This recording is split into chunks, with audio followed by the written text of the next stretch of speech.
E o doutor Antônio Carlos Brasil Pinto, que é advogado, foi do Ministério Público Estadual, procurador, né? Procurador de Justiça no Ministério Público Estadual, aposentado, professor, escritor, está aqui conosco.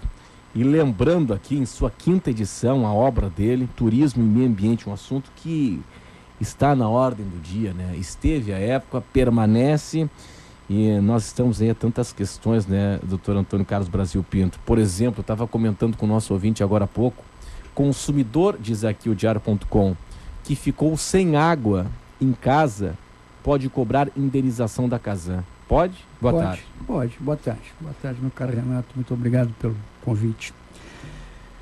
Obviamente que o serviço público reflete diretamente na qualidade de vida da população, especificamente nessa hipótese da água, no bem-estar da população, e o prejuízo, já que o fornecimento de água não é gratuito. A Casan não dá água, a Casan vende água, comercializa, né, através de uma concessão.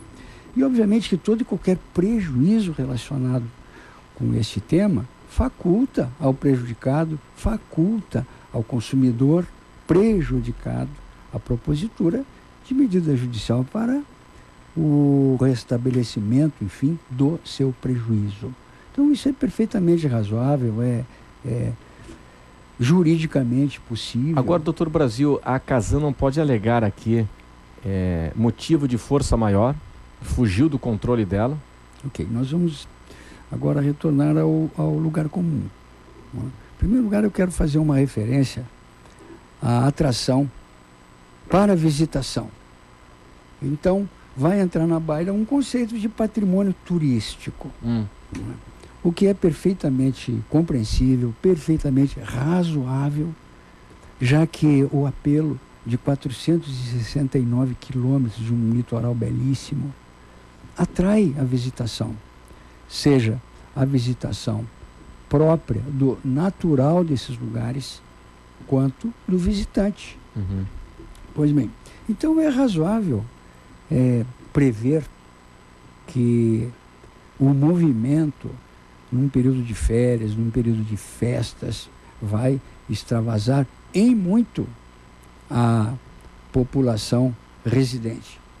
Bom, isso significa mencionar que uma série de serviços públicos que estarão vinculados a esta incidência de uma visitação expressiva vai sofrer, obviamente, uma demanda muito superior ao comum. E esta é a consequência, sobretudo daqueles que divulgam que incide um interesse especial de visitação, como é o nosso caso, como é o caso aqui da ilha de Santa Catarina e do litoral como um todo de Santa Catarina. Indicado como um destino turístico especial dentro do contexto nacional. Pois muito bem. Então, é muito razoável admitir-se que os serviços públicos vão receber uma demanda extraordinária, sobretudo diante da divulgação de um interesse para a visitação. Ora, planejar significa prever o futuro, planejar para o futuro. Ninguém planeja o que passou. O propósito, então, é justamente propiciar ao visitante uma condição mínima de conforto. Nesse conforto vai incidir, em primeiro lugar, a iniciativa privada, os meios de hospedagem, a organização, um serviço bem prestado, os meios de locomoção e, em especial, lazer para esse visitante. Pois muito bem, além disso, serviços públicos são essenciais, tendo em vista justamente o bem-estar de quem nos procura, de quem procura essa atração para a visitação. Ora, nós vamos cair no lugar comum. É admissível que não se proponha medidas tendo em vista atender um volume de pessoas e uma demanda de consumo. Era algo absolutamente previsível. E as desculpas hoje que se verificam, as desculpas não convencem. É, claro que não. Claro que não convencem. Pois é, professor Brasil Pinto, o senhor escreveu: turismo e meio ambiente devem e podem caminhar juntos, o turismo e a preservação ambiental? Justamente. Então, a atração para a visitação importa no resguardo de patrimônio histórico, importa no resguardo das paisagens notáveis ou não, importam em cuidado com os recursos naturais que determinam a visitação. Depois, os modelos de ocupação do solo. Nós estamos agora num debate extraordinário relacionado com o modelo para o futuro de ocupação do solo em Florianópolis, representado pelo seu plano diretor. Então, tudo isso converge justamente para a possibilidade de resguardo desta atração para a visitação que todas as cidades têm. Todas as localidades dispõem de algum atrativo. Sim. Então, se nós formos examinar o estado de Santa Catarina, temos um atrativo extraordinário representado pelo seu litoral. Mas, além disso, parques nacionais, o turismo rural na serra do estado de Santa Catarina. Não é calor, é frio, é neve. Exatamente isso. Então, diria eu, planejar, em primeiro lugar, incentivar o resguardo desses atributos que representam a atração para a visitação. É claro que devem caminhar juntos, sobretudo relembrando que o turismo é um setor relevantíssimo. 12% da economia catarinense. Exato. Gira, cria riqueza, faz circular a riqueza. É, claro. E de modo que... Mas em que nível nós estamos nessa linha aí que o senhor falou? Nessa necessidade de preservação da paisagem, da manutenção dos parques naturais e tal. Em que nível de desenvolvimento nós estamos na avaliação do senhor?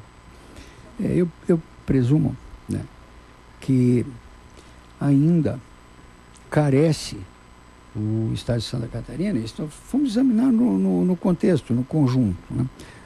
Todas as unidades da federação, todas dispõem de patrimônios que representam interesse na visitação. Todas as unidades, desde a Amazônia, né, até o Chuí, todas dispõem. Ora porque é o patrimônio histórico, ora porque são belezas absolutamente naturais como o Pantanal, ora são os desdobramentos históricos da nossa nação, como as cidades históricas de Minas. Enfim, todos nós temos. Então, eu acredito, né, nós estamos efetivamente numa posição incipiente em relação à administração desse patrimônio extraordinário. A nossa participação mundial é pífia. O Brasil recebe um número ridículo de visitantes, tendo em vista a sua dimensão territorial e os seus patrimônios. O Brasil é caro e é difícil, é o que dizem. Isso do ponto de vista de ambiente para negócios, os empresários lá fora dizem que o Brasil é caro e é difícil. A questão burocrática e tal, vale o mesmo para o turismo também, né? Exatamente isso. As passagens aéreas aqui... Isso, caríssimas. Dificuldade na agilidade, né? Isso, e na movimentação. Na mobilidade urbana e tal, né? O doutor Brasil, é o seguinte, o nosso ouvinte misterioso aqui, tá? Ouvinte misterioso, pediu para não se identificar, mas a pergunta é boa. Ele diz aqui assim: o senhor esteve em Brasília, numa ocasião, conversando com o então ministro Márcio Tomás Bastos, né, ministro da Justiça, no governo Lula, sobre a demarcação no Morro dos Cavalos. Sim. Ele pergunta aqui a sua opinião. Nós temos aí essa encrenca do Morro dos Cavalos, esse escândalo no Morro dos Cavalos. A obra não acontece em função da questão indígena, vai custar, em função dos 2 túneis a serem construídos, 600 milhões a mais, e nós vamos pagar isso no pedágio. Vai sair do nosso bolso, não vai sair do bolso de... Enfim, vai sair do nosso bolso. Qual é a sua opinião? Como é que se resolve isso? Ok. Bom, inicialmente o assunto envolve uma cultura muito diferenciada da cultura, digamos, do branco. Especificamente ali incide uma comunidade guarani, cuja a história, o costume é, sobretudo, nômade. O Guarani é nômade, o Guarani não conhece as fronteiras que o branco estabeleceu. Por isso que se menciona, não é que... Vem do Paraguai. Exato, exatamente. Porque é essa a cultura do Guarani. Mas esse índio chegou depois da BR. Então eu diria o seguinte, quando eu fui justamente... O senhor foi defendendo quem? Ali incide um domínio privado. Sim. Existe um titular do imóvel. Daquele imóvel. E havia, então, na época, a intenção de se declarar aquela gleba ali como terra tradicionalmente ocupada pelo índio Guarani, ou seja, uma... Terra indígena. Terra indígena. Tá. Essa era a demarcação. Isso, a demarcação. O que não aconteceu ainda. O que não ocorreu. E havia, naquele momento, um debate acerca das dimensões dessa demarcação. Então, o que eu fui tratar foi justamente isso. Para atender o interesse do proprietário do imóvel. Particular. Perfeito. Não é? Que era realmente, continua sendo o titular do registro imobiliário da matrícula que incide ali sobre Deixa eu entender o seguinte, o interesse dele seria garantir a terra dele longe do domínio indígena? Claro, exatamente isso. Né? Mencionamos, olha, toda a dimensão daquilo que se pretendia declarar como terra tradicionalmente ocupada pelo índio. Perfeito. Então o debate foi esse. Uhum. Fui até lá e foi reconsiderado. Tanto é assim que até hoje não saiu ainda. A demarcação. Isso, essa demarcação dessa terra tradicionalmente ocupada, que sustenta, né, a FUNAI ser terra tradicionalmente ocupada. Pois é.